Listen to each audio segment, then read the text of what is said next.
employees, if you're a bank teller, you're not going to say, I was a bank teller at TD Bank. You want to tell them how you were a good bank teller. We know what a bank teller does, but if you got employee of the month, or if you rang in the most credit cards for that month, that would be something good. Cutting it too long or going too short. You never want to have a 5-page resume. You never want to have a 2-sentence resume. It really wants to detail all the stuff that you've done in your life without cutting off important facts. And you never want to cut off any employment, part-time jobs. Pre-screen restaurant, because my objective is never to have a bad meal, and I get pretty close to that. Think of your employers as you pre-screening. You're being pre-screened by all these employers because you want to have a good objective, and your objective really goes to the employer. If you just say, I want an entry-level position, that's not good enough. You want to say, I want an entry-level marketing position that allows me to utilize my skills that I learned in order to raise funds. Just do it. This is Nike. This is action verbs. The use of action verbs is really, really important in resumes. You want to understand that people use action verbs in resumes. You never want to lie in a resume. Telling the truth is very important. People will find out if you lie.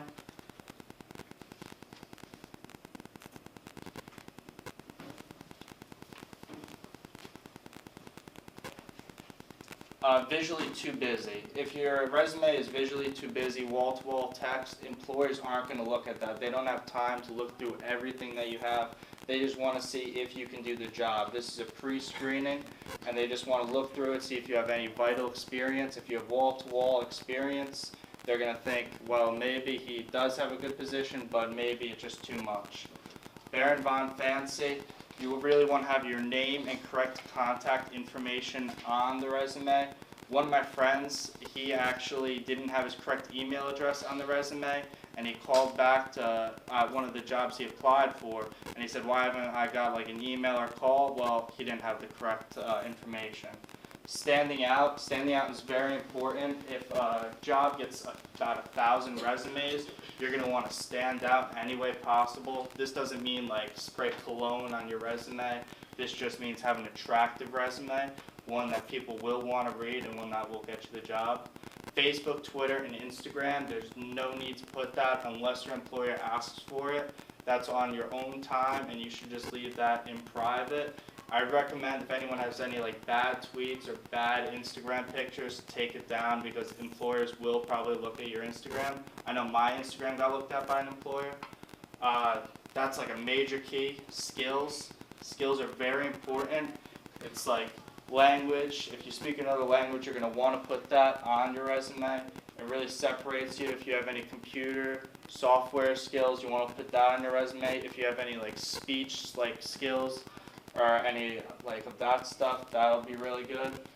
Money, you never want to put salary on your resume. It just really is like a throw off and a turn off for employers. If you started off making say $10 an hour at IHOP and you're applying to a business management job, that really has no relevance and you'll hopefully make more.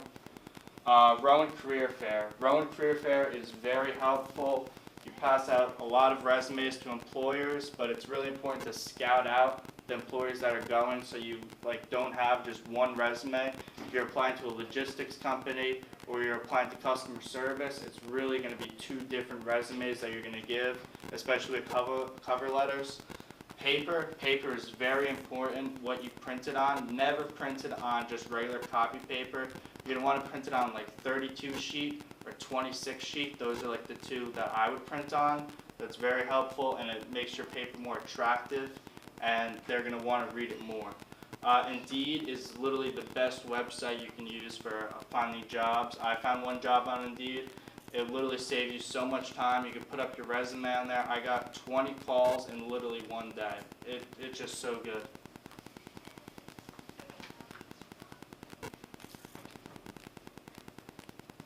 Hired. I just got an internship at Hudson County Prosecutor's Office. I'm going to be doing like major crimes in there. So I just like to really diversify myself. In case one thing doesn't work out for me, I can go hop in right to something else. So it was a really good resume. I put it down. I made a really nice, appealing cover letter, and I got the job. So basically, if you follow all those steps, you'll really have a very attractive resume and you will get hired. And next up is Hiram. Hey, how's it going, guys? My topic is networking your resume, or as in how human resources workers will look for, or what to look into resumes, because it is important to put yourself out there. There are a lot of events, especially on campus, where you can go and share your resumes and hopefully get that internship and get that job that you need to get further in the career that you're looking for. And some skills, education, experience are always a good thing to put on resumes, but in the aspects of networking, there's social media, there's social events, there's actually new systems that are in place for human resources workers to look into resumes. And the old, or not old way, but like the way that most people go about is they make one or two different types of resumes and they have a bunch of copies of them and they hand it out to anyone who they're looking to hire them. That's still popular, but it's starting to go out of popularity, I guess, because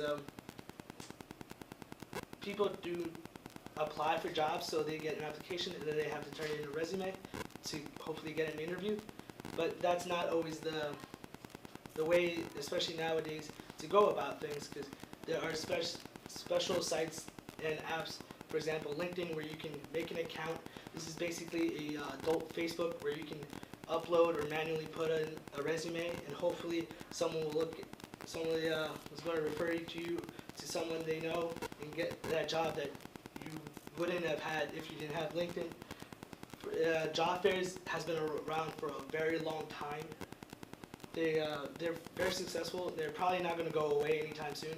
Job fairs give anybody the opportunity to go and meet with different types of employers and hopefully land that position that they want.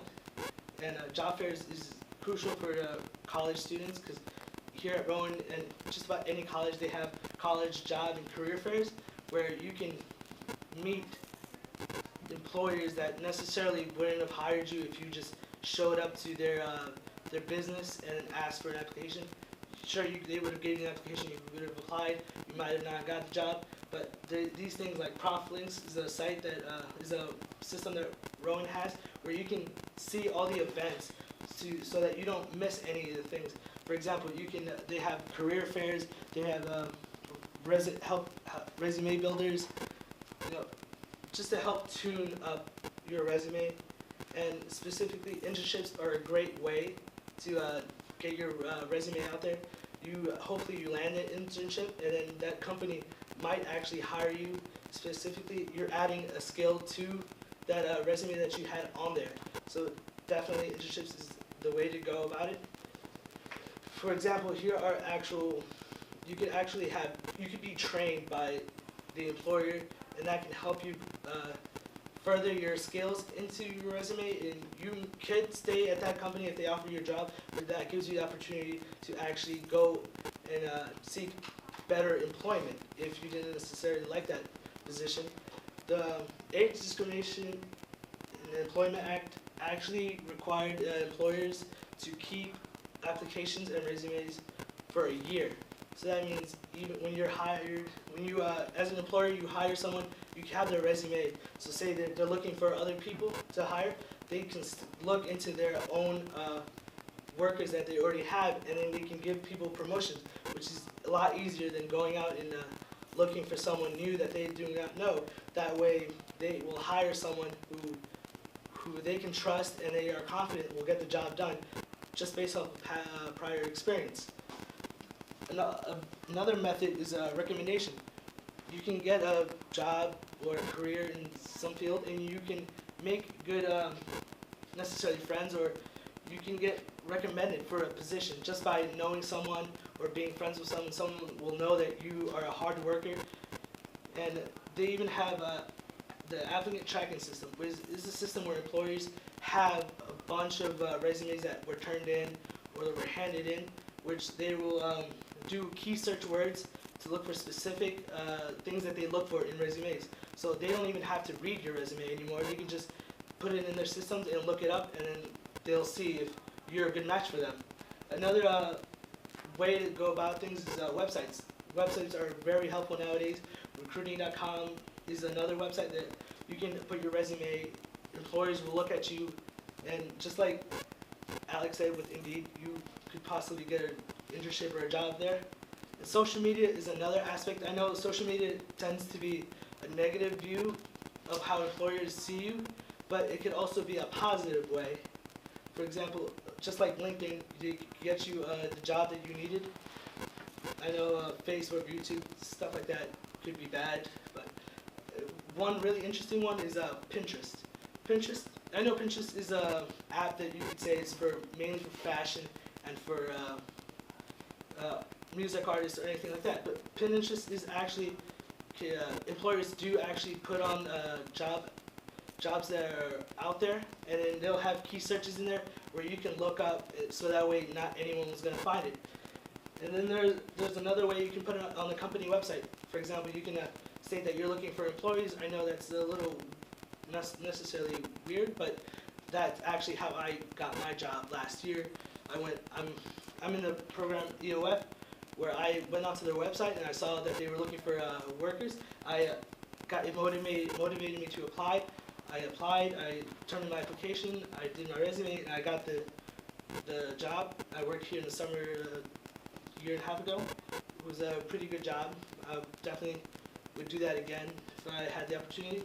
So, to sum things up, social media, social events, and new systems, hiring within the business are also great ways to get resumes out there and looking for resumes. So, up next is Kayla.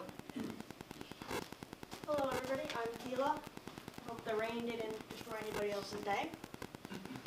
So today I'm going to talk about handing in the resume. So far we've talked about what to put on a resume, what not to put on a resume, but there's still the process of actually handing in the resume. So I'm going to talk about the two ways, which is online and in person, and how you're going to go about acting and dressing. So just to start off, cover letters and recommendations. Know what you have to hand in, because a lot of times resumes, you have to add some stuff in, like cover letter and recommendations. So like cover letter is just a simple couple paragraphs of why you're applying for this job, why you'd be good for this job, and recommendations are just like people who can support that you're a good worker. So right now I'm going to talk about handing a resume in person rather than online. And I like this better, handing in person, because you get the face-to-face contact, which is a lot easier than just online. This is kind of your first impression of when you're going to meet somebody. So first, when you make a resume, make sure when you're handing it in, make sure it's neat. Make sure, like this one, it's crumbled and it's not good. Make sure you have good paper. Make sure it's straight. Make sure that, like, if you made a mistake, print out another one and don't just write with a pen. That's not going to look good. That's not going to look appetizing for a company. And also practice. So when you first go in there and you see the secretary or anybody, practice what you're going to say. Practice how you're going to say it. Practice how you're going to dress. Practice makes perfect. Just like this presentation, you got to practice. So it can always help to know what you can say and what will be better. Alright, so first, when you go into the company and you are going to security, don't make a demand. So don't demand to see the HR hiring person who's going to hire you. Just ask if they're available. If they're not, leave your resume with the secretary, because if you're not going to be nice, they're not going to be nice to you. So if there is no hiring and you're going to leave with the secretary, pleasantly introduce yourself. So like say I'm applying for a job, I'd say, hi, I'm Kayla. I'm here to apply for the human resource position. Make sure they know like what you're applying for. Make sure they know this is the resume. Make sure that you're very polite. If you're very mean to them, they're gonna accidentally lose the resume, and then that doesn't really help you at all. So be nice to everybody, because this jobs are very close knit, so everybody knows everything, especially secretaries. They're kind of the boss's secret eye. So also do your research on the company. Don't just apply for the company and hand a resume without really knowing what the company is. This is also a good talking point if you're going to talk to some people, talk to some employees. So don't just apply to 100 jobs not knowing what it is or what your resume is going to be like. Conversation.